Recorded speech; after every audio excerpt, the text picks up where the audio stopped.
या देवी सर्वभूतेषु विद्यारूपेण संस्थिता नमस्तस्यै नमस्तस्यै नमस्तस्यै नमो नमः. అమృతాత్మ స్వరూపులైన మీ అందరికీ మీ తల్లి అవ్యాజ్యమైనటువంటి మాతృప్రేమను అందిస్తూ గాయత్రి మంత్రంలో భర్గో అన్నటువంటి శబ్దంలో గో అన్న బీజ మంత్రం గోమతి అన్నటువంటి గ్రంథిని వికసింపచేసి బుద్ధిశక్తిని ప్రసాదించేటువంటి మహాసరస్వతి దేవి యొక్క బీజమంత్రం. ఈ బీజమంత్రాన్ని జపించడం చేత మహాసరస్వతి దేవి యొక్క కృపానుగ్రహం లభిస్తుంది. విద్యా వివేకాలు బుద్ధిశక్తి పవిత్రమై నిరహంకార హృదయం లభించి మానవ జీవితం ధన్యమవుతుంది.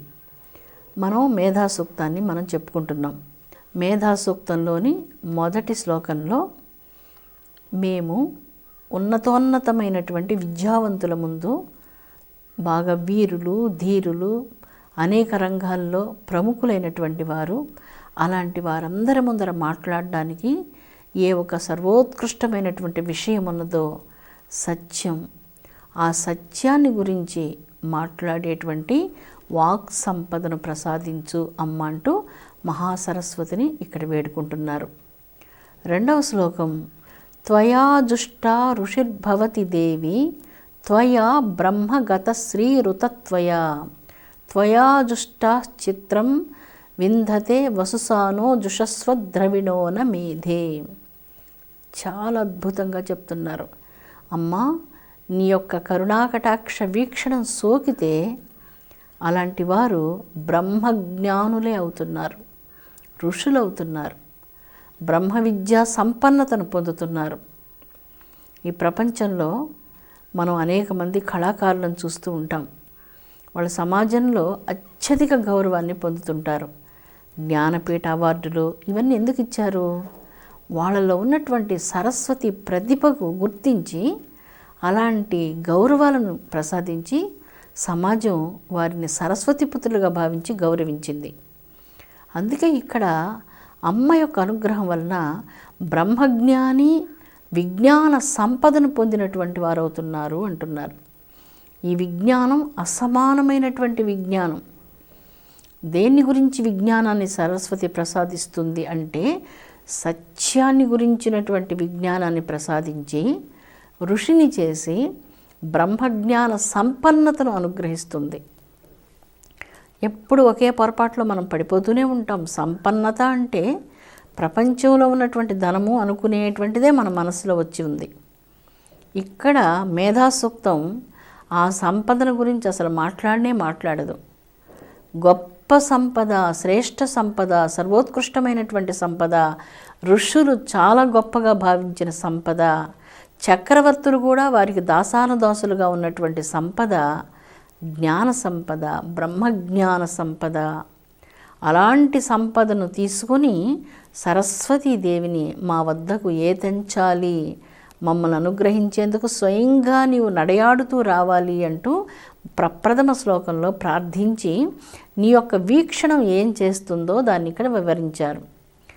ఏమీ తెలియనటువంటి వాడిని మూకం కరోతి, మూగవాడు మాట్లాడడమే తెలియనటువంటి వానికి సద్వాక్యాలను సత్కవిత్వాన్ని ప్రసాదించి కవీశ్వరుణ్ణి చేస్తుంది.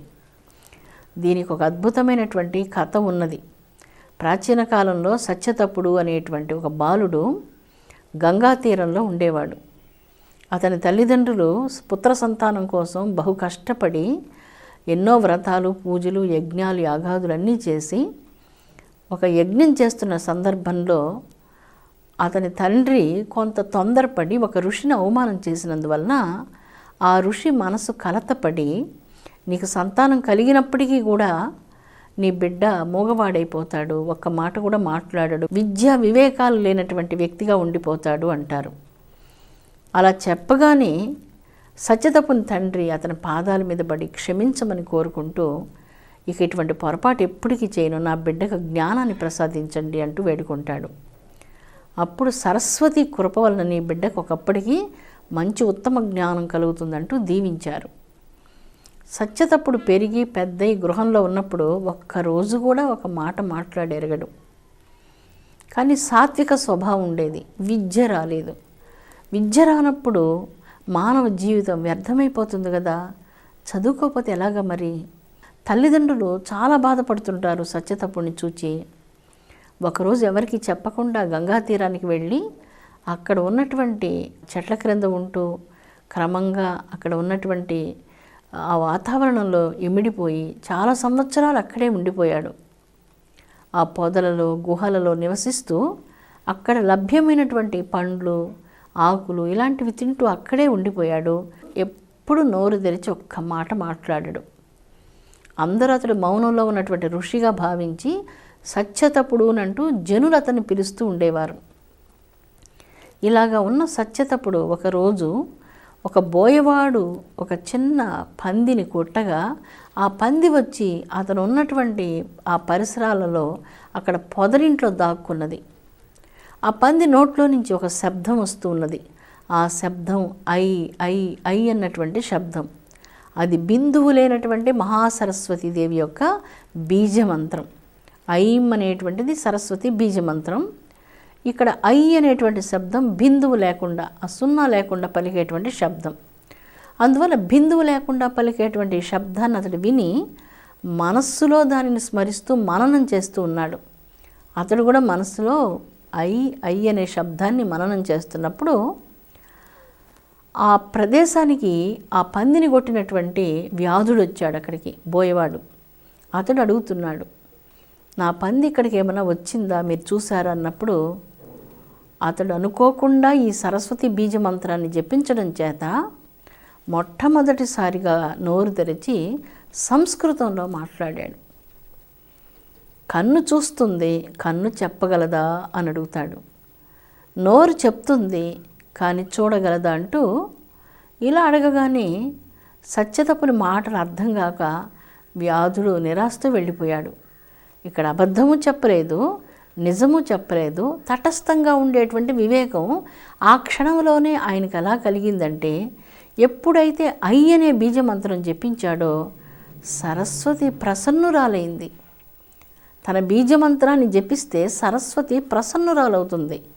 తన గాయత్రిని జపిస్తే సరస్వతి ప్రసన్నురాలవుతుంది.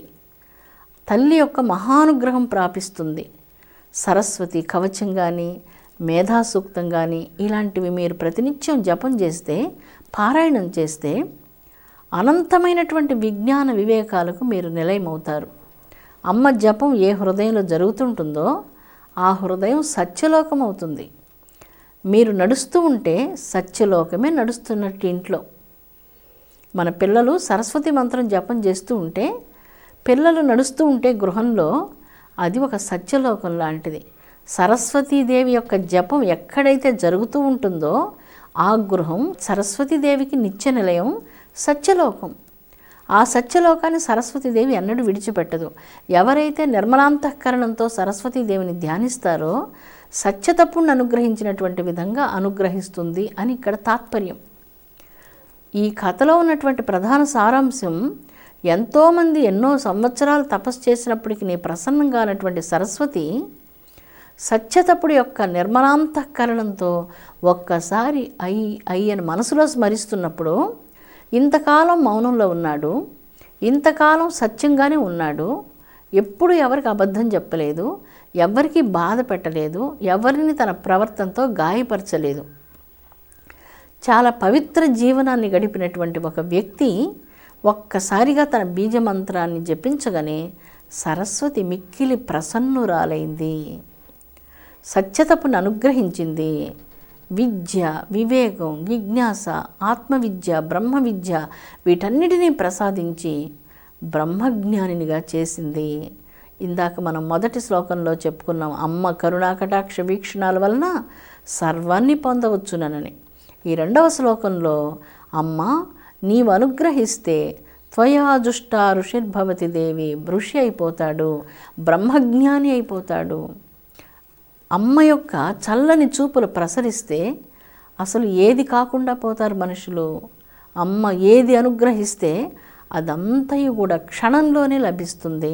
ప్రధానంగా కావలసినటువంటిది అమ్మ దయానుగ్రహం. ఆ దయానుగ్రహాన్ని ప్రాపించేందుకు మనకు కావలసిందేమిటి? శుద్ధాంతరంగం. ఆ శుద్ధాంతరంగానికి భగవంతునితో ప్రతి ప్రాతకాలంలో దైవధ్యానం చేయడం వలన అనుసంధానం కలుగుతుంది. ఆ అనుసంధానం వలన హృదయం స్వచ్ఛమై నిర్మలమై దైవ కృపకు పాత్రులు అవుతారు. అలాగా సత్యతపుడు మహాసరస్వతీదేవి యొక్క దివ్య అనుగ్రహాన్ని పొంది మహాకవీశ్వరుడై గ్రంథాలు రచిస్తూ ఉన్నాడు. ఈ విషయం తెలిసి ఆ గ్రామంలో ఉన్నటువంటి వారు, అక్కడ ఉన్నటువంటి వేదవేత్తలు, బ్రాహ్మణ పండితులు, ఆ దేశపు మహారాజు అందరూ కలిసి వచ్చి సత్యతపుని ఒక భద్రగజం మీద ఆసీనులుగా చేసి తమ రాజ్యానికి తీసుకుని వెళ్ళి ఆయనను గౌరవించారు. సత్యతపుడు ఆ విధంగా మహాసరస్వతీదేవి యొక్క కృపా కటాక్షాన్ని పొందారు. బుద్ధ మతంలో సరస్వతీదేవిని తారాదేవిగా భావించి నీల సరస్వతిగా పూజిస్తూ ఉంటారు. సరస్వతీదేవి ఆరాధన చాలా ప్రధానంగా ఉన్నది బౌద్ధ సమాజంలో. అదేవిధంగా ప్రాచీన కాలంలో మెసపటోనియాలో హిందూ మతం చాలా అధికంగా ఉండేది, హిందూ మత ప్రచారం. అక్కడ తమ గోడల మీద వినాయకుని చిత్రాలు, సరస్వతీదేవి చిత్రాలు అధికంగా కనిపించేవి. అంతేకాదు యార్ఖండ్లో కూడా, యార్ఖండ్ అంటే ఇప్పుడుండే జార్ఖండ్ కాదు, యార్ఖండ్ అంటే వేరే, ఆ యార్ఖండ్లో 3వ శతాబ్దంలో హిందూ మతం చాలా వ్యాప్తిలో ఉండేది. వారందరి రాజభాష సంస్కృత భాష. సుమిత్ర, మలయ ఈ దీవుల్లో భాష, రాజభాష సంస్కృత భాషే ఉండేది. 2-3 శతాబ్దాల్లో కేవలం సంస్కృత భాష రాజభాషగా అన్ని ప్రాంతాల్లో ఉండేది. రాను రాను చరిత్రను ఎవరికి అనుగుణ్యంగా వాళ్ళు మలుచుకొని చరిత్రను మార్చి రాసి చాలా విచిత్రంగా భారతీయ సంస్కృతిని అణిచేయాలని అనేక ప్రయత్నాలు ఎన్నో వందల సంవత్సరాల నుంచి అలా జరుగుతున్నప్పటికీ ఈ సంస్కృతి సజీవమైనటువంటిది. దీనిని ఎవ్వరూ ఏమీ చెయ్యలేరు, ఎవ్వరి వల్ల కాదు. సర్వోత్కృష్టమైనటువంటిది జ్ఞానం, పరిపూర్ణమైనటువంటిది జ్ఞానం. ఎటువంటి ప్రశ్నకైనను సమాధానం ఇక్కడ దొరుకుతుంది. హిందూ సనాతన దివ్య ధర్మంలో ఎటువంటి ప్రశ్నకైనా సమాధానం దొరుకుతుంది. సర్వసాధారణంగా ఆధ్యాత్మిక సాధనలు చేసినప్పుడు మానవ హృదయంలో కుండలిని వికాసం జరుగుతుంది. ఈ కుండలిని శక్తిని, శరీరంలో ఉద్భవించేటువంటి ఈ శక్తిని ఎలాగా పంపించాలి అన్నటువంటి దాన్ని సరిగ్గా సమగ్రంగా మాట్లాడింది హిందూ సనాతన ధర్మం ఒక్కటే. ఇక మనకి ఎక్కడ కుండలిని అన్నటువంటి దాని గురించి ఇక ఏ ఒక్క ఆధ్యాత్మిక చింతన దాని గురించి మాట్లాడదు. మనిషి హృదయంలో దైవ ధ్యానం చేసినప్పుడు ఒక అద్భుతమైనటువంటి శక్తి ప్రాదుర్భవిస్తుంది. ఆ శక్తి మొదటి 1-2 చక్రాల్లో ఉన్నప్పుడు అక్కడ ఉన్నటువంటి గుణ వికారాలుగా ఆ శక్తి లోనైతే అక్కడ ఏ చెడ్డ గుణాలు ఉన్నాయో అవి రెట్టింపు అవుతాయి.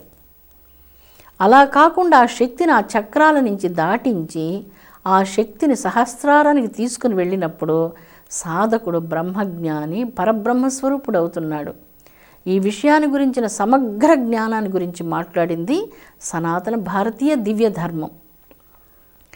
అందువల్ల ఈరోజు ప్రపంచంలో అనేక మతాలలో ఉన్నటువంటి వారందరూ కూడా చాలా దాహంతో, ఆర్తితో భారతీయ ఆధ్యాత్మిక చింతన వంకకు చూస్తూ ఉన్నారు. మేము జీవితంలో చాలా పోగొట్టుకున్నాము, భారతీయ ధర్మం మాకు ఏమన్నా ప్రసాదం ఇస్తుందా, శాంతి ఇస్తుందా, జ్ఞానం ఇస్తుందా అంటూ ఆర్తితో ప్రపంచం సనాతన ధర్మం వంకకు చూస్తూ ఉన్నది. సమస్త ప్రపంచానికి అంతటికి శాంతినివ్వగలిగినటువంటి శక్తి సనాతన ధర్మానికి మాత్రమే ఉన్నది. అంత సర్వోత్కృష్టమైనటువంటిది సనాతన దివ్య ధర్మం. యుగ యుగాల నుంచి వస్తున్నటువంటిది దివ్య ధర్మం. అందుకే త్వయా జుష్టా ఋషిర్భవతి దేవి, త్వయా బ్రహ్మగతశ్రీ ఋతత్వయా, త్వయా జుష్టాశ్చిత్రం విందతే వసుసానో జుషస్వ ద్రవిణోన మేధే. నీ యొక్క అనుగ్రహం ఉంటే కొల్లలుగా జ్ఞాన సంపదలు లభిస్తాయి. ఏ విషయాన్ని గురించి అయినటువంటి సమగ్ర జ్ఞానాన్ని ప్రసాదిస్తావు. ఎప్పుడు హృదయ నివాసినిగా ఉంటావు. సర్వకాల సర్వావస్థలు యందు శాంతిని అనుగ్రహిస్తూ ఉంటావు. ఎంతెంతమంది హృదయాలలో శాంతి ఉంటే ఆ గృహం అంత శాంతిగా ఉంటుంది, ఆ గ్రామం అంత శాంతిగా ఉంటుంది. ఆ దేశం అంతా శాంతిగా ఉంటుంది. నిరంతరం అలజడితో, కామంతో, క్రోధంతో, అహంకారంతో, దుర్మదాంధతతో ఇలాగ మిట్టిపడే హృదయాలలో శాంతి ఉంటుంది అంటే అలాంటి దాన్ని ఎప్పుడు ఊహించలేము. అందుకే సరస్వతి కృప ఉంటే తల్లి ఒక్క దయ వలన ఇలాంటివన్నీ అణగారిపోతూ ఉన్నాయి.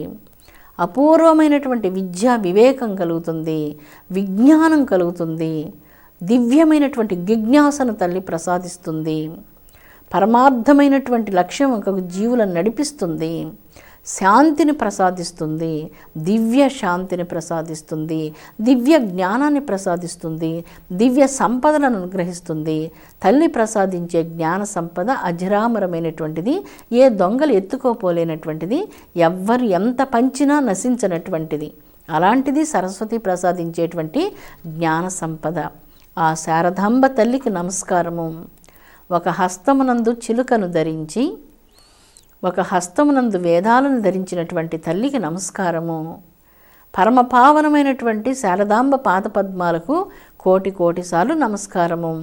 యా కుందేందు తుషారహారధవళ, యా శుభ్రవస్త్రాన్విత, యా వీణ వరదండ మండితకర, యా శ్వేత పద్మాసన, యా బ్రహ్మాచ్యుత శంకర ప్రభృతిభిః దేవ్యై సదా పూజిత.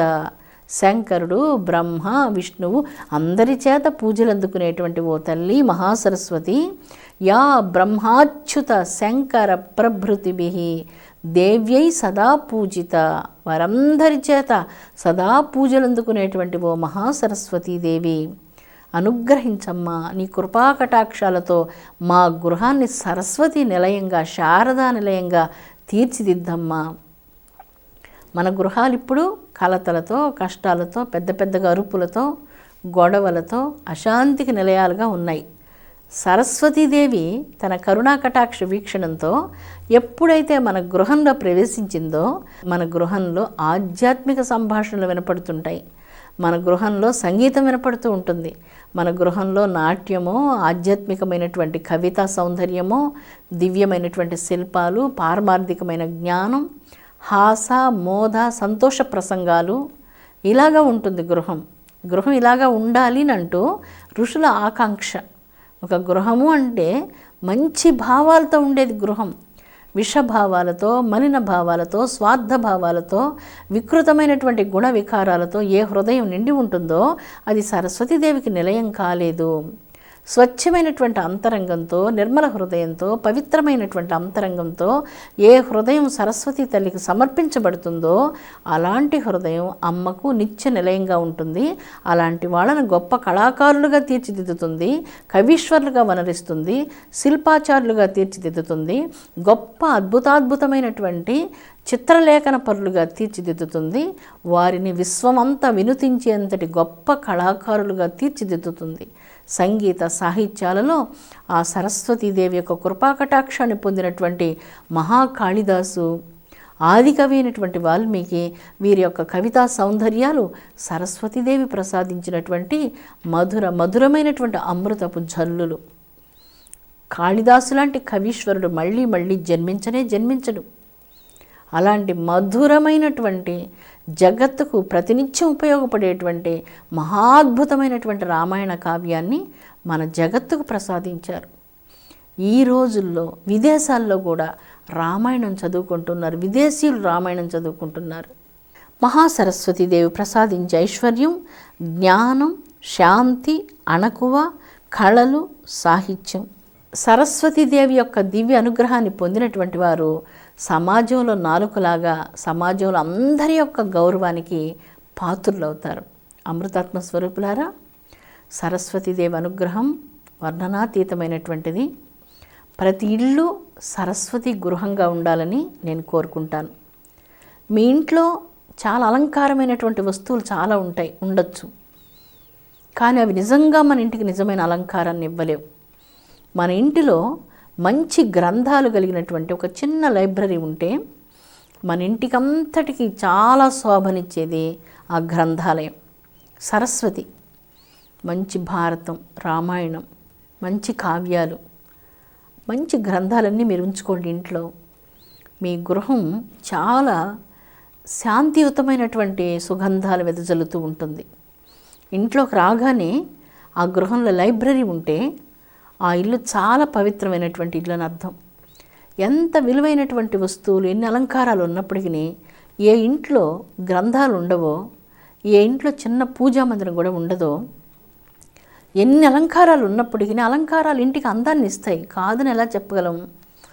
కానీ పూజామందిరం, ప్రార్థన చేసుకునేటువంటి పూజామందిరం మన మనస్సులో ఉన్నటువంటి భయంకరమైన అగ్నిపర్వతాలన్నిటినీ అణిచేస్తూ ఉంటుంది, మన దుఃఖాలన్నిటినీ అణిచివేస్తూ ఉంటుంది. ఆ పూజామందిరం ఇంటికి జీవనాడి, ప్రధానమైనటువంటిది. అక్కడ కూర్చొని మీరు ధ్యానం చేసుకోండి, ఒక చిన్న దీపం వెలిగించి మీరు ధ్యానం చేసుకోండి. భూదేవి మనం చెప్పుకున్నాము, ప్రతిరోజు భూదేవి తల్లి ప్రాతకాలంలో అందమైనటువంటి సముద్రాల చీర కట్టుకొని తూర్పు దిక్కున చిన్న జ్యోతి వెలిగిస్తుంది. ఆ జ్యోతి సూర్యుడు. మన ఇంట్లో కూడా మనం ఈశాన్య భాగంలో ఒక చిన్న జ్యోతిని వెలిగిస్తూ ఉన్నాము. ఆ జ్యోతిని మన అంతరంగంలో ఉన్నటువంటి జాజ్వల్యమానమైనటువంటి ఆత్మజ్యోతిని దర్శించేందుకు సంకేతంగా అక్కడ మనం వెలిగిస్తున్నాము. ఇక్కడ లోపల మనం వెలిగించుకోవాలి, మెలకువ రావాలి, అణకువ రావాలి. అణకువ వచ్చినప్పుడు మెలకువ వస్తుంది. అహం అణిగిపోతే కదా మెలకువ వస్తుంది. అందుచేతనే సరస్వతి కృప కావాలి. మీ గృహాన్ని మంచి గ్రంథాలతో అలంకరించండి. మీ స్నేహితులకు పుట్టినరోజులు, మంచి కార్యక్రమాలు జరిగే సందర్భాల్లో బహుమతి ఇవ్వాలి అంటే మీరు మంచి గ్రంథాలను బహుమతిగా ఇవ్వండి. మీ స్నేహితులు పారమార్థికంగా ఉంటే వాళ్లకు మీరు మామూలు వస్తువులు బహుమతి ఇవ్వడం సరిగా ఉండదు. ఉత్తమ గ్రంథాలను బహుమతిగా ఇస్తే ఆ గ్రంథాలు ఎప్పటికి ఇంటికి శోభాయమానంగా ఉంటుంది, ఆ ఇంటికి చాలా మంచిని చేస్తుంది. ఎవరో ఒకరు ఆ గృహంలో ఆ గ్రంథాన్ని ఏదో ఒక నాటికి చదవకపోరు.